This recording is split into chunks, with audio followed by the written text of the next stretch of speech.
গাইবান্ধা জেলার পলাশবাড়ী পৌরসভার ছোট্ট একটি গ্রাম ছোট শিমুলতলা, একটি শান্ত সাধারণ মানুষের গ্রাম।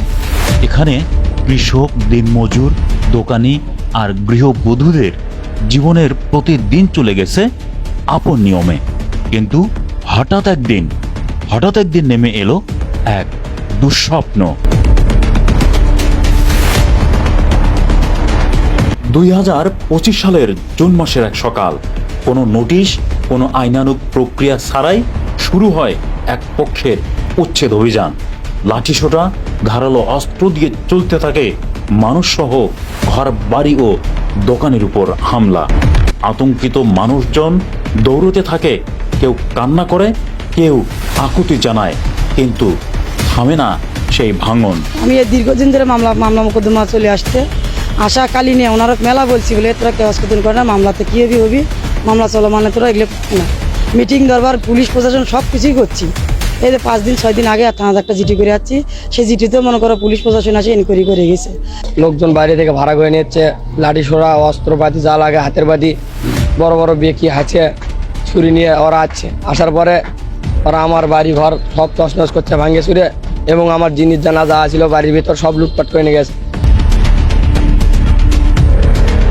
স্থানীয়রা জানান, বাড়ি, ঘরদোর এবং দোকানের উপর এইরকম ন্যাক্কারজনক হামলা মেনে নেওয়া যায় না। বাড়ি ঘরে আলমগীর, আসাদুল, আলমগীর ভাঙচা, আর জামাই এটি অন্য জায়গায় গ্রামের থেকে আনিয়া ভাঙাভাঙি করছে। ঢাকার অরিজিনাল জমি আর 2 শতক আছে, এরা এই দাগে কোনো জমি বেতনে 650 শতক জমি পায়, 1 শতক জমি বিক্রি করছে।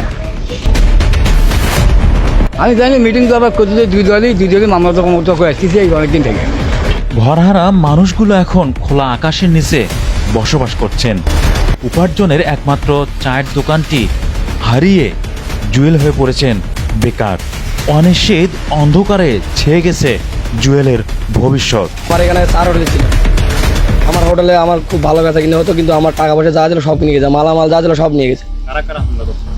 আলামিন, আলমগীর, তারপরে বোন জামাই, ভাস্তি জামাই, ভাঙ্গি জামাই, আর আত্মীয় স্বজন, আর শ্বশুর বাড়ির লোকজন, পলাশ বেঁধে লোকজন আছে, নুনেগেরি থেকে লোকজন আসে আমাদের এটা ভাগজুর করছে, তছনছ করছে।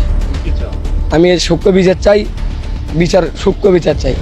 ছোট শিমুলতলা গ্রামের বাসিন্দাদের দাবি, এই বাড়িঘর এবং দোকানপাট যারা ভাঙচুর করেছে তাদের বিচার করা হোক, ক্ষতিপূরণ দেওয়া হোক ভুক্তভোগীদের, এবং দোষীদের শাস্তিও নিশ্চিত করার দাবি জানিয়েছেন তারা। এই ঘটনায় শত্রুরা শুধু বাড়িঘর ও দোকানপাট ভাঙেনি, তারা একটি পরিবারের স্বপ্নকেও ভেঙে চুরমার করে দিয়েছে। এটি নিঃসন্দেহে মানবাধিকারের চরম লঙ্ঘন। ছোট শিমুলতলার মানুষজন এখনো বেঁচে আছেন। এই ঘটনার প্রতিবাদ না করলে একদিন তাদের অবস্থাও এই রকম হতে পারে।